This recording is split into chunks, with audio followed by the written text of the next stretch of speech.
Buenos días, buenas tardes, en función del país que nos escuchen. Bienvenidos a EAL de Business School. El día de hoy tenemos preparado el webinar Finanzas Sostenibles, Materialidad Financiera con nuestro querido profesor Sergio Simón. Pues muchísimas gracias. Bienvenidos, bienvenidas a todas y a todos. Especial cariño a los alumnos que están empezando ahora el máster en sostenibilidad, que luego tendremos una pequeña sesión de bienvenida. Y nada, pues sin más, vamos a por esta sesión. Desarrollaremos en unos 30 minutos para que luego puedan realizar las preguntas que estimen oportuno. Evidentemente, en 30 minutos, pues bueno, no podemos hacer no podemos entrar en grandes detalles, pero si nos quedamos con el concepto y lo que realmente es importante, verán que luego es muchísimo más fácil aterrizar las cosas. Yo trabajo como consultor mayoritariamente, específicamente o especialmente para el sector financiero, aunque tradicionalmente he trabajado en muchos sectores de actividad en materia de sostenibilidad. Y hoy en día, pues bueno, mi trabajo es pues digamos, un 80% trabajar aspectos relacionados con la materialidad financiera de la sostenibilidad y el otro 20% pues hacer formación y conferencias. Y digo esto porque, bueno, verán que respecto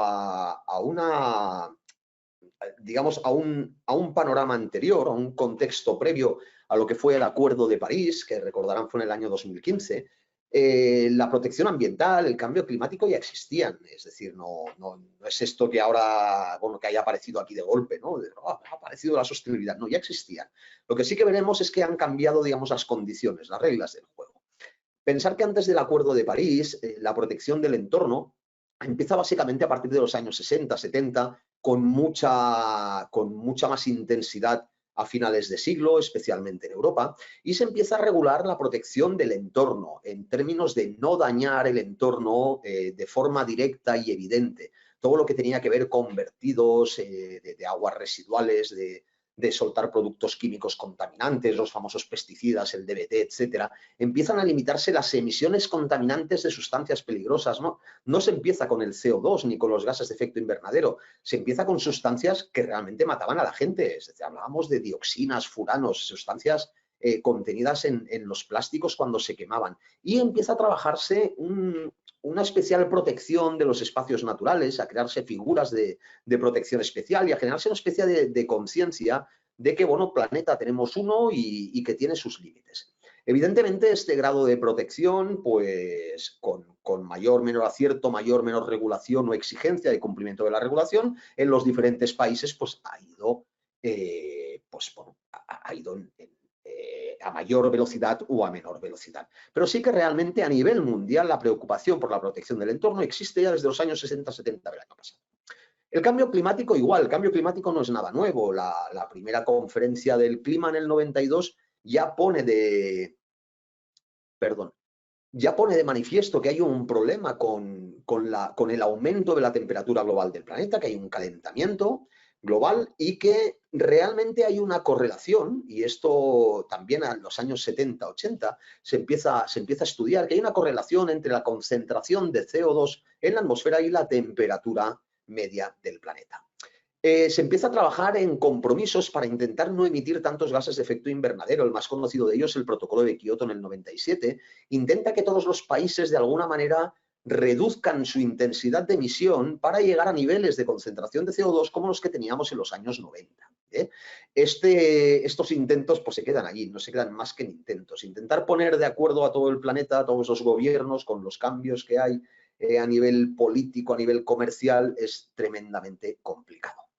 Y bueno, empieza a invertirse y empieza a trabajarse como tecnología de futuro, como tecnología de futuro en la obtención de energías renovables. No a implementarse de forma generalizada, pero empieza a trabajarse la industria fotovoltaica, la de los aerogeneradores, la maremotriz, etcétera.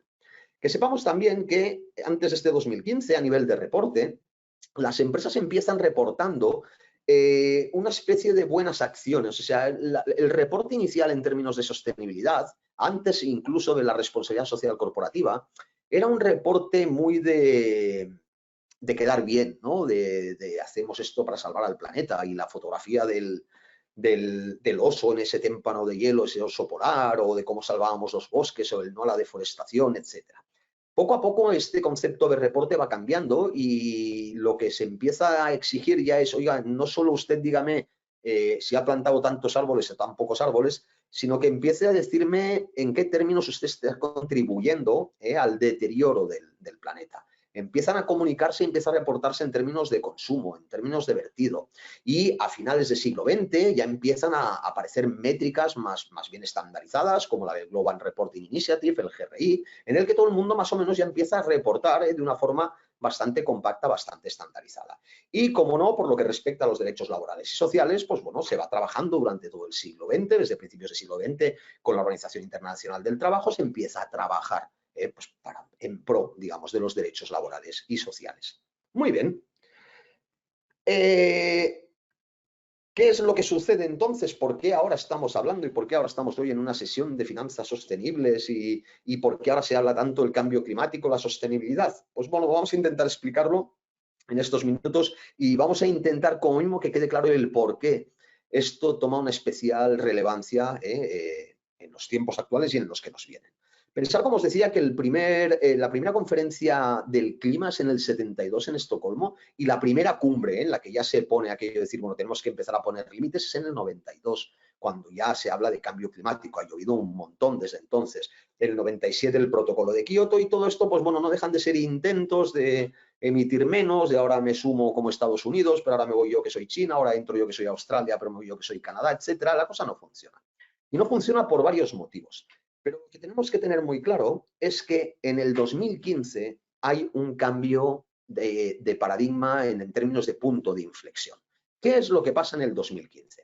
Pensar que desde el 92 que se hace la primera conferencia de las partes, se pone de manifiesto la necesidad de emitir menos gases de efecto invernadero. Pero en el 2015 se pone de manifiesto algo más grave todavía, digamos, para los líderes de los países, de los grandes países mundiales. Se pone de manifiesto que el modelo actual de producción y consumo no es sostenible y que existen grandes limitaciones de recursos energéticos fósiles y de materias primas. El tema ya no está solo en que consumimos mucha madera o consumimos mucho suelo o consumimos mucha tierra. El tema está en que estamos con una población mundial de unos 8.000 millones de habitantes, que se espera que lleguemos a 10.000 millones de habitantes en el 2030, pero lo complicado es que de esos 10.000 millones de habitantes en el 2030 se espera que 3.600 millones sean considerados de clase media. Y el concepto clase media es un concepto que hace referencia a que se puede gastar más allá de las necesidades básicas. Y hoy en día todo lo que va más allá de las necesidades básicas pasa por incorporar tecnología. Y la tecnología requiere de materia prima, requiere de energía, pero sobre todo de recursos minerales que son muy limitados, que son muy escasos. Lo que se llega a la conclusión es que no vamos a poder mantener una clase media de 3.600 millones de habitantes con un nivel de consumo como el que se está teniendo hoy en día. La velocidad a la que se demanda y a la que se pone el producto en el mercado no es sostenible. ¿Y esto qué implica? Esto implica que tenemos que cambiar y tenemos que cambiar el modelo global de producción y consumo. Es algo totalmente disruptivo. Y para hacer eso se necesitan cambios estructurales, se necesitan cambios políticos, pero se necesita también, digamos, cambiar a las personas. Y para ello era necesario, pues de alguna manera, poner encima de la mesa un mensaje comprensible, un mensaje que de alguna manera ayudara a que la gente, la población mundial, abogara por una descarbonización de la economía, un cambio de tecnología que no consumiera tanta energía. Y para eso se pone en el centro al cambio climático. Esto, pensar 2015. Se pone el cambio climático en el centro, pero a la vez se dice que, oiga, ya que vamos a cambiar todo este sistema de producción y consumo y que lo que estamos abordando es un cambio total de paradigma, vamos a intentar además avanzar a alcanzar todos aquellos objetivos que como humanidad ya nos habíamos propuesto, y a muchos de vosotros igual, bueno, algunos se acuerdan, pero muchos de ustedes lo recordarán, a principios de siglo del año 2000 se crearon los ODM, los Objetivos del Milenio, que nada, a los 5 años ya nos habíamos olvidado todos los objetivos del milenio. Pues en el 2015 aparece la Agenda 2030, es decir, se recupera ese concepto de objetivos del milenio y en vez de ponerlos para final del milenio, porque de aquí 900 y pico años, ¿dónde estaremos? Se plantea un objetivo 2030 y se va a ir planteando pues agendas, poco a poco, que vayan, digamos, haciendo progresar a la humanidad hacia la consecución de unos objetivos determinados con un modelo de producción y consumo que tiene que ser distinto al actual. Y eso lleva implícito un acuerdo que es jurídicamente vinculante. De alguna manera, no se van a sancionar a las empresas, se van a poner multas para quien incumpla, pero sí que es verdad que hay digamos, una especie de pacto vinculante entre países en el que, desde una perspectiva comercial, y permítame que lo diga de esta manera, se van a poder tirar en cara que usted emite, usted no emite, yo le cobro más, le cobro menos. Ahora, por ejemplo, en Europa se está trabajando una regulación para poner una tasa al carbono en frontera. Es decir, todo el producto que venga de fuera que se haya producido emitiendo CO2 va a tener que pagar aranceles al entrar en Europa, porque si no los países europeos, los productores europeos que están produciendo sin emitir CO2 perderían muchísima competitividad. ¿De acuerdo?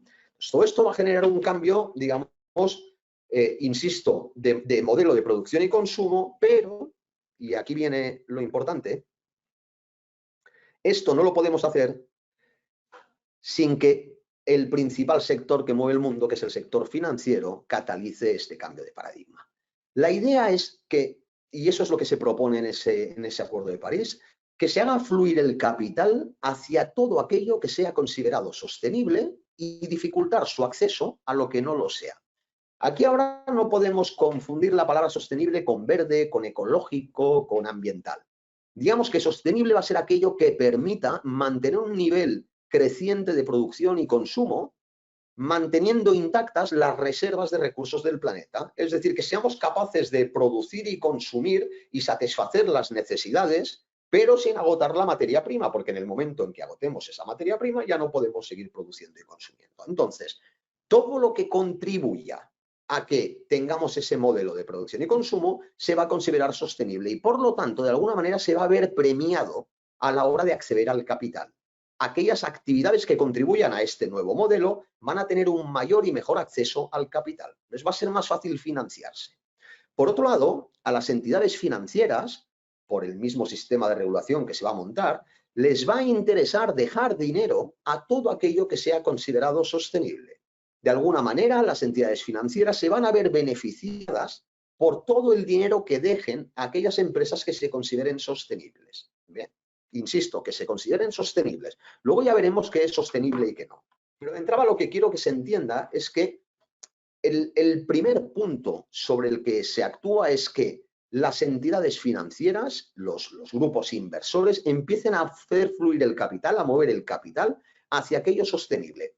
Y lo primero que se determina que va a ser sostenible es todo aquello que esté descarbonizado, es decir, todo aquello que para producirse o que para funcionar no requiera de combustibles fósiles. De ahí nace el gran concepto descarbonización de la economía. Lo que están haciendo ahora las entidades financieras, las instituciones financieras inversores, es intentar colocar la máxima cantidad de dinero en sectores, empresas y actividades lo más descarbonizadas posibles.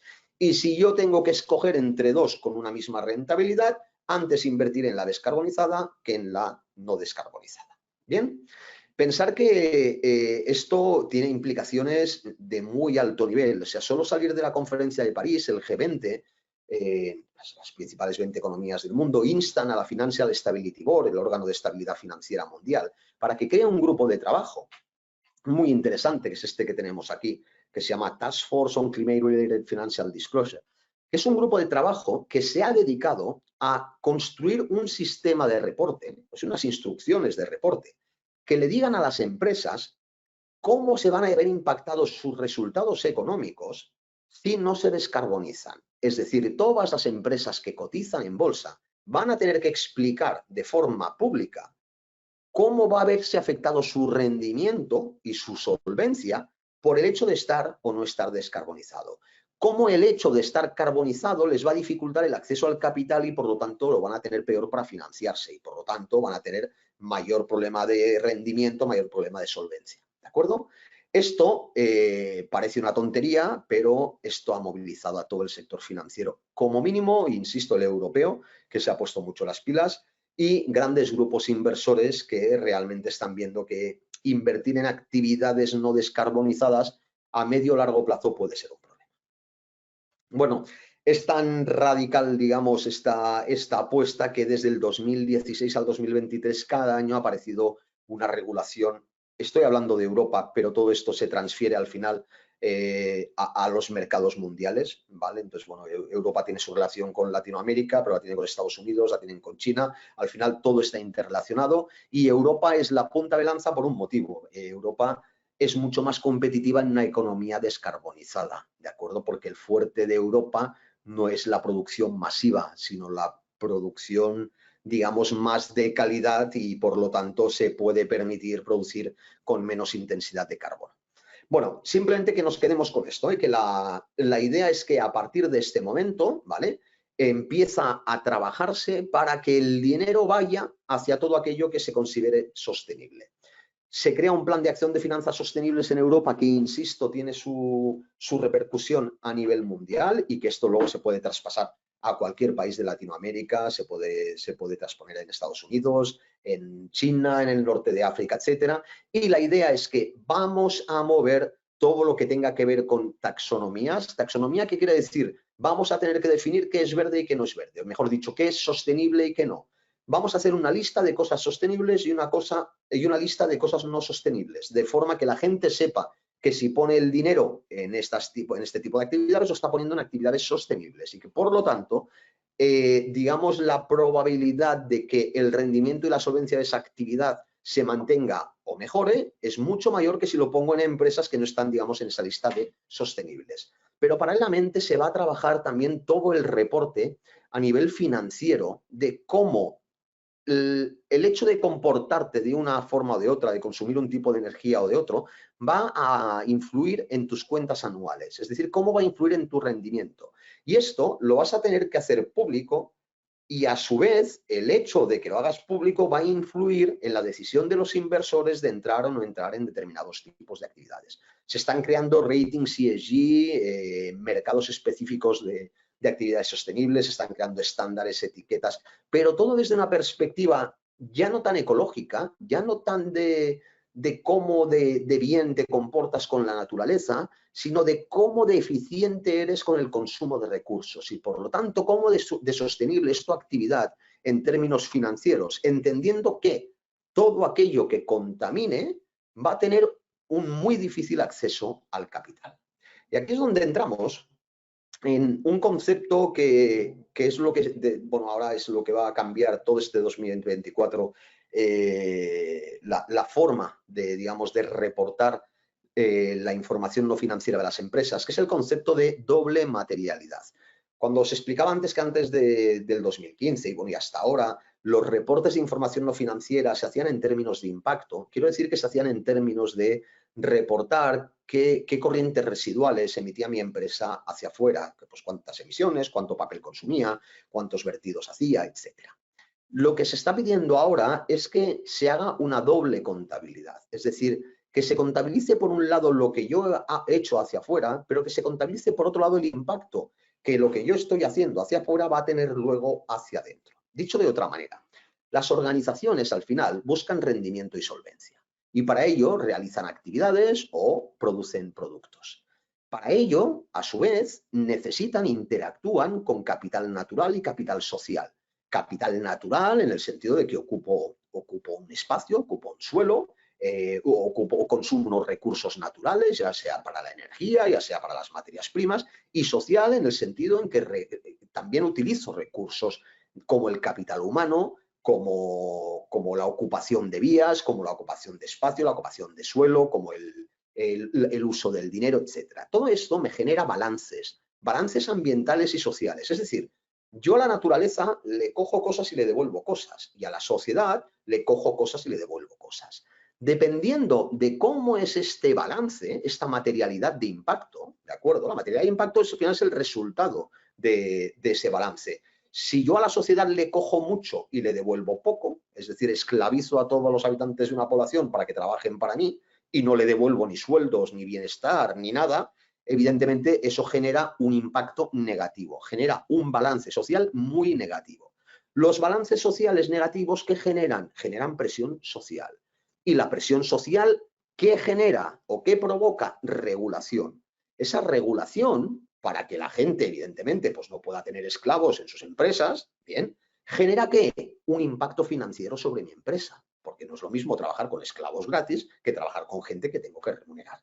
Entendamos este concepto, de que al final estamos trabajando en un sistema dinámico, un sistema complejo, en el que intervienen muchas variables, todo lo que queramos, pero no dejamos de trabajar en un entorno de balances. Es decir, nosotros, y dejarme que os ponga ahora esta slide, con el entorno natural tenemos un tipo de interacción y con el entorno social tenemos otro tipo de interacción.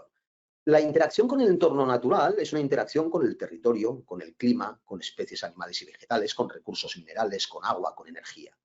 ¿Qué es lo que hacen las actividades? Lo que hacen es tomar materia prima, agua, energía y espacio, ¿de acuerdo? En tema de uso o de consumo. ¿Y qué devuelve? Normalmente corrientes residuales, residuos, aguas residuales, espacio ocupado, calor, emisiones a la atmósfera, contaminación paisajística, contaminación lumínica, ruido y vibraciones. Por lo tanto, los balances ambientales es difícil mantenerlos en un tono positivo, ¿de acuerdo? Es difícil, si no trabajo de una forma muy sostenible, utilizando poco espacio, poca agua y poca materia prima, es difícil tener balances positivos, ¿de acuerdo? ¿Por qué? Porque fijaros que todo lo que tomo se convierte en cosas que devuelvo que no son precisamente buenas.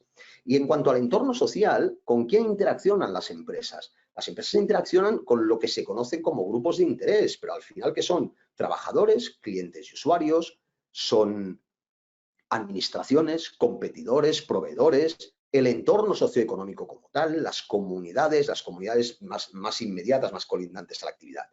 Y en esta interacción, las empresas toman fuerza de trabajo, toman espacio en un ecosistema socioeconómico, toman capital, toman materia prima como producto elaborado, que han hecho otras empresas, toman infraestructura y toman reglas, normas y estándares. ¿Y qué devuelven? Devuelven productos y servicios, crecimiento y desarrollo, capital, sueldos y salarios. Esto genera también un balance. La idea es que este balance de aquí y este balance de aquí, hasta ahora lo hemos medido solo en términos de cómo estoy yo devolviendo lo que tomo, pero no se ha medido hasta ahora en cómo la presión, esta que os hablaba antes, la presión social y ambiental fruto de estos balances ambientales y sociales negativos pueden repercutir en términos de desastres naturales, efectos climatológicos adversos o regulación, pueden impactar en mi balance económico-financiero como empresa. Al final, mi empresa obtendrá un rendimiento y una solvencia valorando ingresos menos gastos. Si esta presión social y ambiental desequilibra la forma en la que yo estoy trabajando mi balance económico y financiero, tengo un problema. Lo que nos están diciendo ahora en términos de materialidad financiera es, señores, diga usted a los grupos de interés qué toma y qué devuelve, qué toma y qué devuelve, y qué efecto puede tener el hecho de que estos balances sean negativos en el futuro rendimiento de su empresa. Evidentemente, como más negativos sean estos balances, mayor será el efecto negativo que podrá tener sobre el rendimiento de mi empresa a futuro. Eso va a llevar a que cada vez menos inversores y menos entidades financieras quieran poner dinero en mi empresa y evidentemente la profecía autocumplida hará que no llegue a tener la solvencia esperada. ¿De acuerdo? Cuando nos referimos a materialidad financiera, realmente lo que se nos pide es esto, es que valoremos en qué medida como empresa estamos gestionando estos balances para que sean lo suficientemente buenos de forma que los desastres, los efectos climatológicos, la regulación jueguen siempre a favor de mi balance económico-financiero. Y esto no es más que lo que quería explicar en esta sesión. Me he ajustado a esta media hora. Cuando hablamos de materialidad financiera, estamos hablando de esta segunda pata de aquí. Y cuando hablamos de materialidad de impacto, estamos hablando de esto de aquí. Hasta ahora, el concepto análisis de materialidad era un concepto de dígame usted cómo impacta en el entorno y cómo impacta en la sociedad. ¿Bien? Lo que se nos pide ahora es, muy bien, valóreme esto, pero haga un ejercicio de prospectiva diciéndome cómo ese balance que usted genera en el ambiente y en la sociedad va a repercutir a medio y largo plazo en su balance. Al tener que hacerlo público y al tener que decir económicamente cómo puede afectar, pues realmente tú ya estás de alguna manera condicionando quién va a invertir y cómo va a invertir. Y por otro lado, los inversores y las entidades financieras no les va a interesar poner dinero en empresas en los que estos balances sean negativos porque estarán diciendo que al final no obtendrán un rendimiento y una de dos, o no obtendrán beneficio como inversores o no se les va a devolver el dinero prestado en términos de riesgo crediticio. Bueno, muy resumidamente, este es el concepto de materialidad financiera. El concepto de finanzas sostenibles está íntimamente ligado a esto que os acabo de explicar, es decir, el concepto de finanzas sostenible va ligado, uno, a que se ha tomado la determinación de hacer fluir el capital hacia todo aquello que se considere sostenible. No podemos caer en el error de que sostenible es lo ecológico y lo verde. Hay cosas ecológicas sostenibles, pero hay cosas ecológicas que no tienen por qué ser tan sostenibles en otros términos. Yo puedo ser, yo puedo hacer un parque eólico, por ejemplo, que es, pues, bueno, es energía verde, pero si para ello tengo que deforestar pues, 1000 hectáreas de la selva amazónica, pues muy ecológico no es, ¿de acuerdo? Entonces, cuidado porque no todo lo verde, no toda la energía verde es sostenible, digámoslo así. Porque se trata de que sea sostenible el conjunto del modelo de producción y consumo con los recursos que existen en el planeta. Eso es a lo que nos lleva es a que tengamos grandes objetivos globales de sostenibilidad. Los dos primeros son la mitigación y la adaptación al cambio climático. ¿Por qué? Porque la mitigación del cambio climático implica descarbonizar la economía. Descarbonizar la economía implica poner a raya el consumo de combustibles fósiles, limitar las emisiones de CO2, pero también limitar el acabar con las reservas de combustible. Y por otro lado, tenemos los otros objetivos como la adaptación al cambio climático, es decir, independientemente de que yo no emita más CO2, el clima está cambiando, por lo tanto tenemos que ser resilientes a una mayor probabilidad e intensidad de efectos meteorológicos adversos. Y a partir de ahí tenemos los otros objetivos que son la economía circular. ¿Qué quiere decir la economía circular? Pues quiere decir que de alguna manera tengo que conseguir producir lo mismo pero consumiendo mucho menos, es decir, tirando menos de reservas y aprovechando más recursos reutilizados, reciclados, valorizados, etc. Y finalmente todo lo que tenga que ver con el agua y los ecosistemas. Bien, espero que les haya gustado esta sesión. Lo importante, insisto, es que nos hayamos quedado con el concepto. Luego ya, a partir de aquí, ya viene, pues bueno, cómo contabilizo esto de aquí, cómo contabilizo esto de aquí, cómo reporto la materialidad financiera, cómo lo introduzco en mis estados contables, cómo lo incorporo a los informes de riesgo financiero, ¿vale? Eso es todo lo que lleva el nuevo mundo de la sostenibilidad. Bien, quedo a su disposición por si tienen consultas. Hola Daniela, creo que eres del programa del máster de sostenibilidad. Así nos veremos luego, no sé si eres de la convocatoria que ha empezado esta semana. Vamos a ver. Sí, me parece que sí que les compartirán la presentación en el correo. Aparte, quedará grabada la sesión también. Me comenta David Silva, ¿dónde se puede ver empresas que están trabajando en descarbonizarse y cuáles no?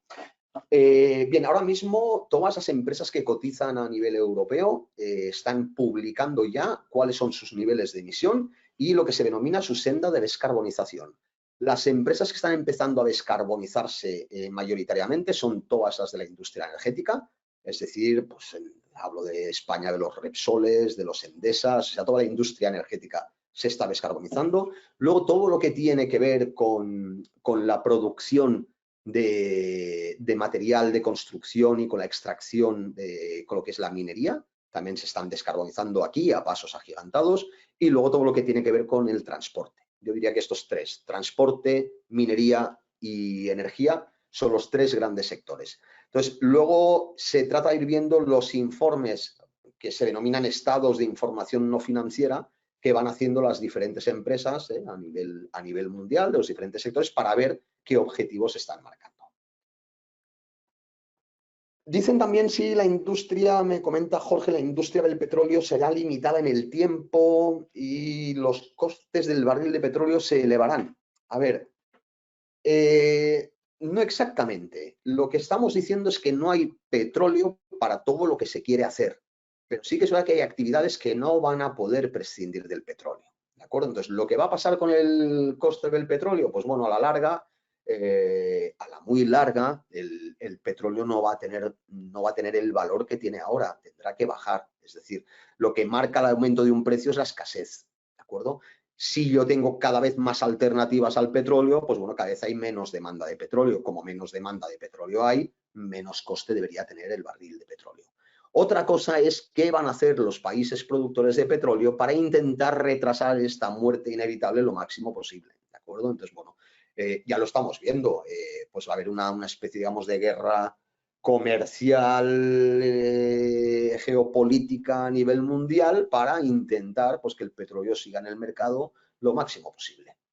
Este año en la COP de Dubái, uno de los puntos era si poner en la declaración final que se tenía que tender a eliminar el petróleo. Y al final, en vez de la palabra eliminar, se puso la palabra limitar el uso del petróleo. Son detalles, pero te está dando un poco de pistas. El impacto social al desaparecer esa industria es excelente pregunta, Jorge. Una de las cosas que se están trabajando, hablo más de España porque es el modelo que estoy casi día a día, pero bueno, se va a tener que trabajar más a nivel mundial y creo que en Latinoamérica es uno de los que me gustaría trabajar, es el concepto de transición justa. Es decir, yo lo que no puedo hacer es transitar a un modelo más ambientalmente sostenible, pero menos socialmente desarrollado. De hecho, siempre explico lo mismo. Al final, la mejor forma de que las personas exijan un entorno, digamos, cuidado, es que tengan un alto nivel de desarrollo, o mejor dicho, de derechos personales. Es decir, y parece así, es muy triste y tal, pero el país más verde, más bonito y sin ningún papel en el suelo de Europa es Suiza. Sí, pero claro, pero también tiene la mayor renta per cápita. Es que así es muy fácil. ¿De acuerdo? Entonces, al final, yo entiendo que dentro del concepto de sostenibilidad, hoy hemos trabajado la E de environment, de esta triple letra, ESG, ¿no? Ambiental, social y gobernanza. Yo creo que no nos deberíamos dejar engañar y polarizarlo todo hacia lo ambiental, cuando hay países en los que yo por delante de lo ambiental pondría lo social. Porque al final, y esto está demostrado en Europa, y aquí ya se me pueden tirar mucho a la yugular, pero Europa deforestó todo el continente hace 200 años. La capacidad de regeneración de la naturaleza es impresionante. El problema es que se perpetúe el daño constante del hombre hacia la naturaleza. Está más que demostrado que cuando el hombre respeta la naturaleza se recupera. ¿De acuerdo? Entonces, lo que no se recupera es si yo sigo causando daño en continuo. Esto es como una herida. Yo pues, me quemo la mano, si retiro el fuego de la mano, pues bueno, aquello pues creará una herida, dolerá, tardará, cicatrizará, etcétera, pero al final estará curado. ¿De acuerdo? Ahora, si yo me quemo cada 10 minutos, esa herida no cura nunca. Es un poco lo que tenemos. Yo soy más de apostar por no descarbonizar a costa de puestos de trabajo. Al final no nos engañemos, si la mayor intensidad de carbono per cápita la tiene Canadá y después de Canadá Emiratos Árabes y después Australia. Entonces, ¿qué pueden aportar al calentamiento global las emisiones de Perú, de Chile? Mirar los datos, son irrisorios. Entonces, yo invertiría más dinero en adaptación al cambio climático en estos países y en el mismo España que a descarbonizar la economía. Es que es absurdo. Pero bueno, es una opinión muy personal. Tengo más preguntas por aquí, pero pensaba que ya se había acabado. Vamos a ver, las gracias, ha sido un placer. ¿Las empresas que son sostenibles tienen mayor ganancia en la actualidad? También excelentísima pregunta, Rosana. Mira, yo hace tiempo que me decían ya, cuando salieron los sistemas de gestión ambiental, ISO 14000, ISO 14001 o el sistema de verificación EMAS aquí en Europa. Me decían, ostras, que hemos hecho un estudio y hemos visto que las empresas que tienen la ISO 14000 tienen mejores resultados económicos. Entonces, hay una correlación entre ser ambientalmente responsable y tener buenos resultados. Claro, yo aparte de biólogo también soy estadístico y les decía, bueno, pero también lo puedo mirar al revés. Yo también podría decir que solo aquellos que tienen las cuentas muy saneadas pueden plantearse adoptar un sistema de gestión ambiental y ser muy limpio. No sé si me estoy explicando suficientemente bien. Realmente, cuidado con buscar esas correlaciones. Sí que es cierto, y esto sí que ha cambiado y va a cambiar a partir de ahora, que aquellas empresas que sean más sostenibles lo van a tener más fácil para negociar con los bancos y lo van a tener más fácil para negociar con las administraciones. Eso seguro, porque el nuevo modelo incentiva que el capital fluya hacia esas actividades. Ahora, hasta ahora, ser más limpio y ser más rentable, no lo creo. Al final, no lo creo. Quiero decir que no hay una correlación directa. Sí que es verdad que aquellas empresas más rentables pueden permitirse ser más limpias. Aquellas empresas que tienen mayores beneficios deberían poder permitirse tener mejores depuradoras y mejores sistemas de filtrado. Yo sería mucho más exigente en términos de exigencia del cumplimiento de límites de emisión y de vertido, teniendo en cuenta los beneficios de las empresas. Porque debería haber una relación directa. Sería un sistema más justo, ¿no? Más redistributivo. Bueno, más ganas, más exigente tengo que ser a la hora de pedirte que protejas el entorno, ¿no? Y menos ganas no quiere decir que te deje hacer lo que te dé la gana, pero sí que puedo ser algo más, de alguna manera, algo más permisivo. ¿Bien?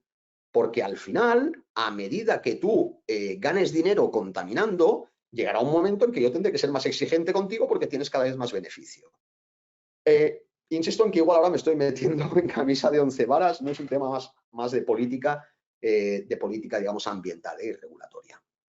¿Qué más me preguntan por aquí? Muy interesante, Edgar.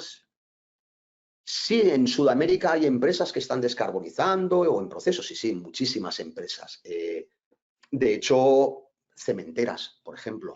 Las cementeras están pensando ahora cómo cambiar su sistema de producción para emitir menos CO2 por tonelada de cemento producido. Y las primeras empresas que van a tener que empezar a descarbonizarse van a ser las empresas que exporten a Europa, porque si no, su producto se va a ver encarecido cuando entre en frontera.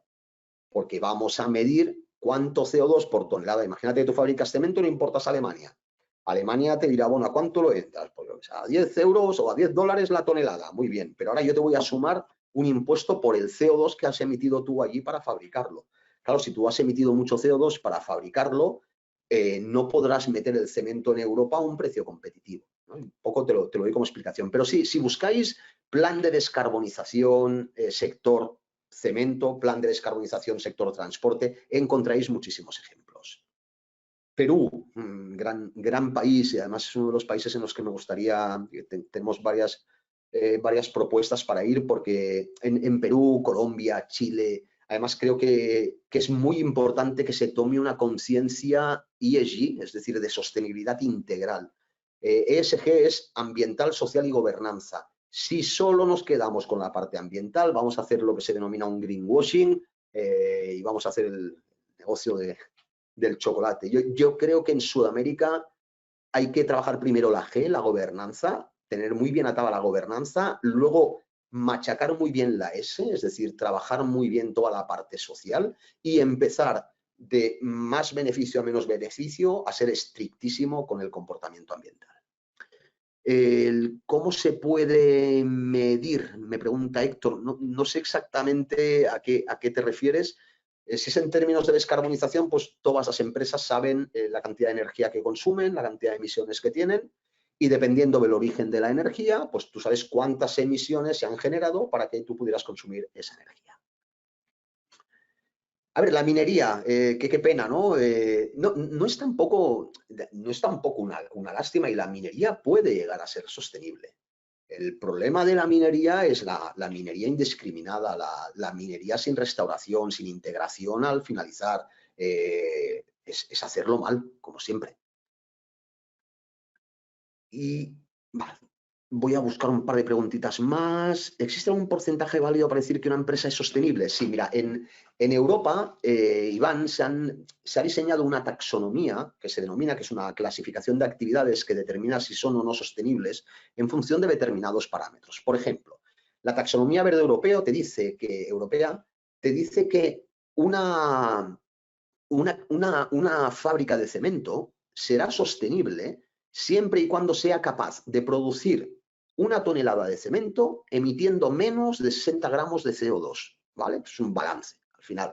Entonces, si tú eres capaz de realizar una actividad como la fabricación de cemento con una intensidad de emisión que se considera baja o muy por debajo de lo que ha sido normal, entonces se considera que tú eres sostenible. ¿La idea qué es? La idea es que no vamos a dejar de fabricar cemento. La idea es que los bancos dejen cemento a aquellos que sean capaces de fabricar cemento emitiendo menos de 60 gramos de CO2. Te digo esta de los 60 gramos de CO2 como te puedo decir que las hidroeléctricas que sean capaces de producir 1 kilovatio hora menos de 100 gramos de CO2 también van a ser, digamos, clasificadas, etiquetadas como sostenibles.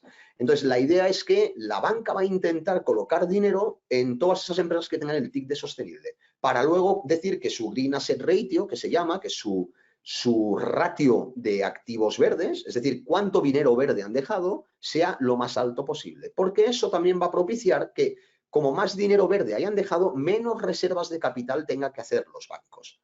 Los bancos sabéis que por cada 100 euros que dejan, pues tienen que guardar 7 en una caja, por lo que pueda pasar. Pues bueno, no es lo mismo decirle que dejen 7 en una caja por lo que pueda pasar que decirles que dejen solo 3, porque si en vez de 7 dejan 3, por cada 100 euros tienen 4 euros más para jugar y el dinero, los bancos lo hacen dejando dinero. Bien. Si hay suficientes recursos energéticos para reemplazar el petróleo, mi opinión es que a día de hoy no. ¿Hay suficiente energía para que el mix energético mundial no sea el que tenemos actualmente? Pues evidentemente hay muchas opciones y muchas alternativas. Instrumentos que vinculan los reportes de finanzas sostenibles con reportes de sostenibilidad conectados con los ODS. Sí, todo esto va a ir junto. Lo que pasa es que en Europa está todo muy centralizado, muy regulado. Europa ha sido una locura lo que han regulado en los últimos 5 años. La verdad es que las empresas están completamente desesperadas. Pero yo creo que una vez esto se haya asentado, se esparcirá a nivel mundial y se seguirá este criterio porque la verdad es que está muy bien hecho. El problema es que ahora estamos intentando reportarlo todo y generar todas las métricas y todos los modelos y todos los estimadores sin experiencia. Cuando ya haya habido experiencia y demás, yo creo que quedará muy controlado y evidentemente va todo linkado a los ODS. Uy, los riesgos ambientales, Elena, me preguntas cómo se vinculan a las finanzas sostenibles. Realmente en términos de materialidad financiera, es decir, todo lo que pueda hacer que mi rendimiento esperado difiera, que mi rendimiento, perdón, obtenido difiera del esperado es un riesgo. Y todo lo que pueda hacer que el rendimiento final sea mejor del esperado es una oportunidad.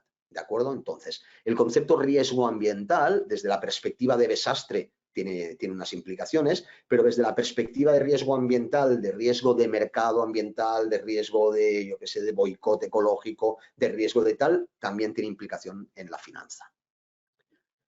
Me pregunta Silvia que entiende que hay empresas de sectores estratégicos que no serán sostenibles, como el farmacéutico, el químico. Sí, muy buena pregunta, Silvia.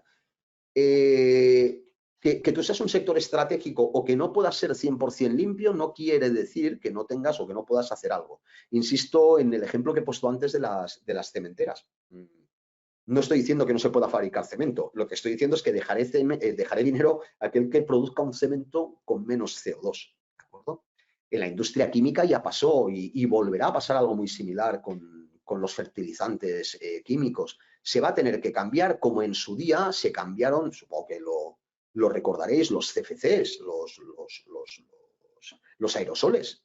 Se eliminó el aerosol del mercado cuando era algo que estaba en todos lados, en lo de los sprays.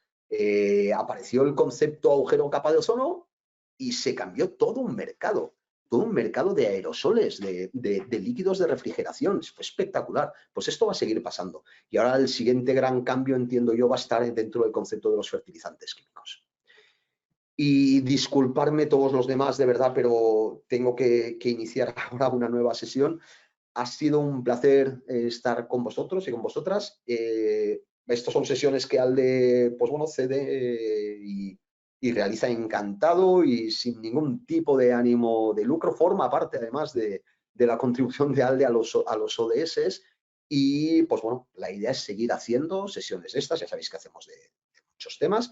Y todo esto, pues bueno, los que estéis ya matriculados en la maestría lo veréis con muchísimo detalle, trabajaréis planes de descarbonización, plantearéis estrategias de cómo descarbonizar municipios, porque no solo descarbonizas empresas, puedes descarbonizar un municipio entero, porque hay instalaciones deportivas, hay instalaciones municipales, edificios municipales que también deben descarbonizarse. Y no es lo mismo descarbonizar una empresa que descarbonizar, que va contra una cuenta de resultados, que descarbonizar un municipio que va contra contra un dinero público. Entonces, bueno, todo esto lo iremos viendo con detalle. Lo dicho, un placer y nos vemos en otras sesiones. Saludos.